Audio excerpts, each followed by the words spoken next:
One of the increasingly common questions I see from a lot of new e-bike riders is about torque sensors versus cadence sensors.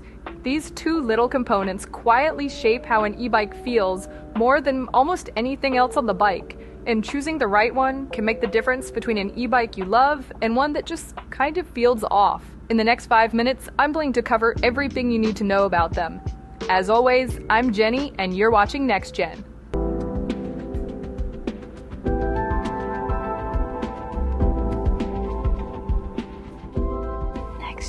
Okay, let's start with cadence sensors, because they're the most common, especially on affordable, budget-priced e-bikes.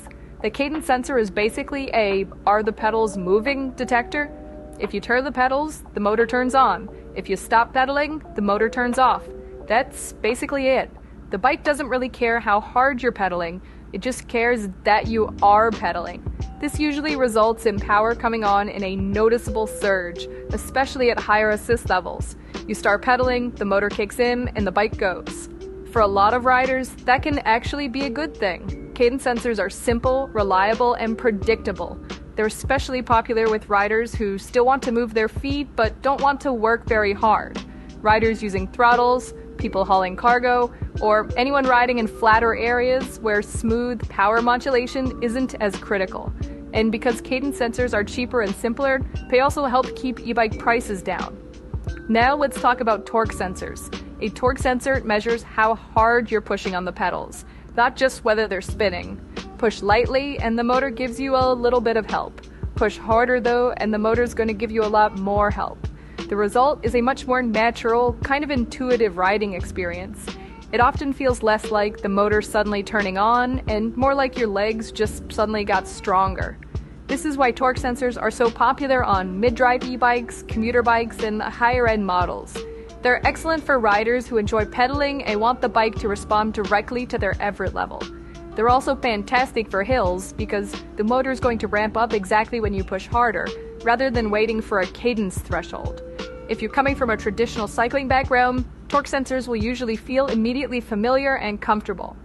But torque sensors are not automatically better for everyone. They're more complex, and so they're more expensive, which means the bike is usually going to cost more.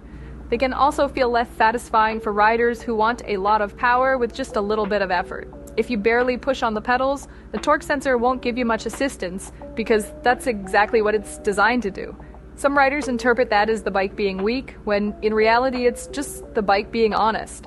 So which one should you choose? It really comes down to how you want your e-bike to behave. If you want a relaxed, kind of scooter-like experience where pedaling is more of an on-off switch, a cadence sensor might actually be perfect for you. If you want an e-bike that encourages pedaling, rewards effort, and feels like an extension of your body, the torque sensor is probably the better choice. It's also worth noting that neither sensor type determines how fast or powerful an e-bike is on its own.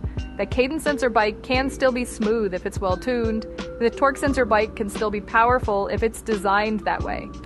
At the end of the day, the best sensor isn't universal. It really depends on your riding style, your fitness level, your terrain, and what you want out of the ride. And honestly, both types can be great when they're matched to the right rider. Understanding the difference just helps you pick the e-bike that actually fits you, instead of fighting against one that doesn't. Now it's time for my question of the day. Do you know which type of sensor you have on your e-bike, or do you have a newer model that actually has both and lets you choose?